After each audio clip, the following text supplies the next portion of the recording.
افغانستان کې د روانو حالاتو په ترڅ کې د انساني کموت او بحران قوي امکان دی. دا حالات نظر کې ساتلو سره پاک افغان یوت فورم د انسټیټیوټ اف ریجنل سټډیز اسلام آباد په مرسته د کال 2021 سپتمبر په دریمه نیټه پاکستان نېشنل آرټس کونسل کې ایوا دستوره تابع کړه. د دستوره کې چې د بیس پر مهال کومه مهمه خبره مخې ته راغله هغه افغانستان لپاره د انساني امداد فوري ضرورت دی.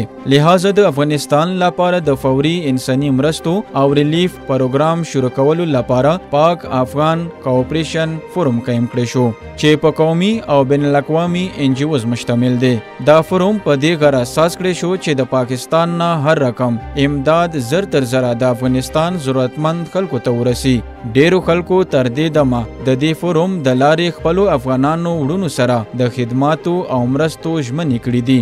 کچېرې تاسو هم د دې عظیم او سپیڅلي مقصد لپاره د پاک افغان کوآپریشن مرستې کول غواړئ نو په ورکړل شویو موبایلو نمبرو سمدستي تماس ونیسئ 0333 5030 0333 50094880 0333 5019 0330 200 14449